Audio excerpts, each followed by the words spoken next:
এদিন এহাল স্বামী স্ত্ৰী ফুৰিব গ'ল চিৰিয়াখানালৈ। তেওঁলোকে দেখিলে এটি বান্দৰ তেওঁৰ সংগিনীৰ লগত খেলি আছে।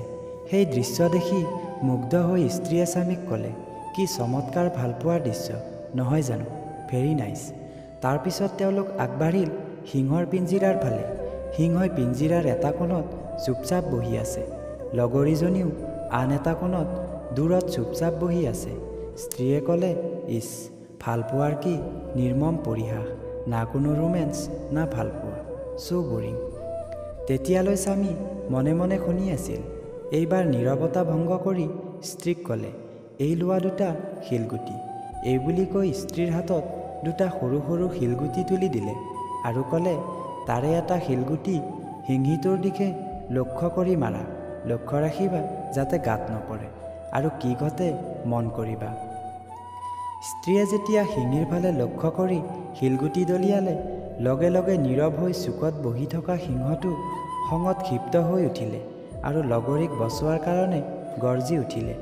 এইবাৰ স্বামীয়ে স্ত্ৰীক ক'লে, বান্দৰনীটোৰ ফালে লক্ষ্য কৰি আনটো শিলগুটি দলিওৱা আৰু বান্দৰটোৰ আচৰণ লক্ষ্য কৰা। স্ত্ৰীয়ে বান্দৰনীৰ ফালে লক্ষ্য কৰি শিলগুটি দলিয়ালে। শিলগুটি হাতৰ পৰা এৰাৰ আগতে বান্দৰটোৱে নিজৰ প্ৰাণ ৰক্ষা কৰাৰ কাৰণে দৌৰি পলালে। এবাৰ ঘূৰিও নাচালে সংগিনীৰ কি অৱস্থা হ'ল। এইবাৰ স্বামীয়ে স্ত্ৰীক মিঠা কণ্ঠৰে বুজালে, মানুহে তোমাৰ আগত যি প্ৰকাশ কৰে সেই দেখি প্ৰভাৱিত নহ'বা। বহুত মানুহ আছে যিয়ে পৰিকল্পিত আৱেগ আৰু অনুভূতি প্ৰকাশ কৰি আনক প্ৰতাৰিত কৰে, আৰু বহুত মানুহ আছে যিয়ে তেওঁলোকৰ ভিতৰত এসাগৰ ভালপোৱা মৰম লুকুৱাই ৰাখে। কিন্তু বৰ্তমান সমাজত এই সিংহবোৰতকৈ যেন বান্দৰৰ সংখ্যাই বেছি, আৰু মানুহেও সেই বান্দৰবোৰকে পচন্দ কৰে। আপোনাৰ 50% সৌন্দৰ্য আপোনাৰ কথা কোৱাৰ ধৰণত থাকে, আৰু বাকী 50% থাকে চৰিত্ৰত। শৰীৰৰ সৌন্দৰ্য খুবেই খন্তেকীয়া, সেয়ে কথা আৰু চৰিত্ৰ সুন্দৰ কৰক, আপুনিও পৃথিৱীৰ এজন শ্ৰেষ্ঠ সুন্দৰ ব্যক্তি হ'ব। কাৰ লগত আপোনাক মিলে, কাৰ লগত আপোনাৰ হাইট মেটচ হয় সেইটো ইম্পৰ্টেণ্ট নহয়, কিন্তু কাৰ লগত থাকিলে আপুনি ফ্ৰী মাইণ্ডত থাকিব পাৰে, হাঁহি মাতি থাকিব পাৰে, যাৰ লগত থাকিলে মেচিউৰিটি মেইনটেইন কৰিব নালাগে, দুষ্টামি পগলামি কৰিলেও অপমানিত হ'ব নালাগে, সেইটো ইম্পৰ্টেণ্ট। আৰু জীৱনত এইটোৱে বহুত বেছি প্ৰয়োজন। জীৱনত তিনিটা বস্তু বহুত ভাবি চিন্তি দিব লাগে। নাম্বাৰ 1 উত্তৰ, নাম্বাৰ 2 পৰামৰ্শ, নাম্বাৰ 3 ঋণ। তিনিটা বস্তু প্ৰায় মানুহৰে প্ৰিয়। নাম্বাৰ 1 সম্পত্তি, নাম্বাৰ 2 সন্তান, নাম্বাৰ 3 নাৰী। তিনিটা বস্তুৱে জীৱনত বহু কষ্ট দিয়ে।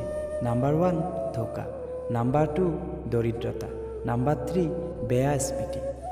যি নাৰী তেওঁৰ স্বামীৰ খং উঠাৰ সময়ত মনে মনে থাকে, তৰ্কত লিপ্ত নহয়, সেই নাৰী দুৰ্বল নহয়, বৰঞ্চ জ্ঞানী আৰু বুদ্ধিমতী, তেওঁ এজনী শ্ৰেষ্ঠ নাৰী। বুদ্ধিমান মানুহবোৰে দুটা সময়ত মনে মনে থাকে। নাম্বাৰ 1 খং উঠাৰ সময়ত, নাম্বাৰ 2 ভুল কৰাৰ পিছত তেওঁৰ বিচাৰৰ সময়ত। এজ পাৰ চাইক'লজি, সমবয়সী ছোৱালীক বিয়া পাতিলে আণ্ডাৰষ্টেণ্ডিং প্ৰব্লেম নহয়। মেডিকেল ছায়েন্সৰ মতে জৈৱিক চাহিদা সম্পূৰ্ণভাৱে পাবলৈ হ'লে সমবয়সী ছোৱালীক বিয়া কৰোৱা উচিত। দুয়োজন দুয়োৰে চাহিদাৰ বিষয়ে বিশেষভাৱে সতৰ্ক থাকে। সকলোৱে বিচাৰে তেওঁৰ ভালপোৱা মানুহজন যেন কেয়াৰিং হয়, কিন্তু নিজে কেতিয়াবা ভাবিছেনে আপোনাকো কোনোবাই ভাল, আপুনি তেওঁৰ প্ৰতি কিমান কেয়াৰিং? কাৰোবাক ভাল পোৱাটো ভুল নহয়, কিন্তু ভুল মানুহক ভাল পালে জীৱনটোক কিছু সময়ৰ কাৰণে ভুল যেন লাগে। যেতিয়া চখ থাকে তেতিয়া সাধ্য নাথাকে, আৰু যেতিয়া সাধ্য হয় তেতিয়া চখ নাথাকে। এজনী বুঢ়ী আইতা সাগৰৰ পাৰত কান্দি কান্দি মাটিত লিখি আছে, এই সাগৰ শুনি, মহাশুনি, কাৰণ তেওঁৰ তেজাল পুত্ৰৰ সাগৰত ডুবি মৃত্যু হৈছে। সেই একে সাগৰৰ পাৰত কিছু দূৰত এটি শিশুই কান্দি কান্দি মাটিত লিখি আছে, এই সাগৰ চোৰ, কাৰণ সাগৰৰ ঢৌৱে শিশুটিৰ চেণ্ডেল উটুৱাই নিছে। সেই একে সাগৰৰ কিছু দূৰত এজন মাছমৰীয়াই মাছ মাৰি থাকোঁতে কিছু মণি মুকুতা পালে। তেওঁ আনন্দতে সাগৰৰ পাৰত লিখিলে, এইটো সাগৰ বহুত দয়ালু। তাৰ কিছু সময় পিছত বিশাল আকাৰত প্ৰবল পানীৰ ঢৌ আহি সকলো লিখা মচি থৈ গ'ল, আৰু উচ্চ কণ্ঠৰে ক'লে, আপুনি যদি সাগৰৰ দৰে বিশাল হ'ব খোজে তেতিয়াহ'লে আনৰ কথালৈ কাণ নিদিব।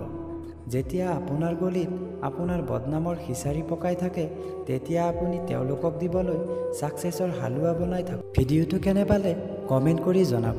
ভাল লাগিলে লাইক এটা কৰিব আৰু আগলৈ এনেকুৱা ভিডিঅ' চাই থাকিবলৈ চেনেলটো ছাবস্ক্ৰাইব কৰি বেল আইকনটো অল কৰি ৰাখিব।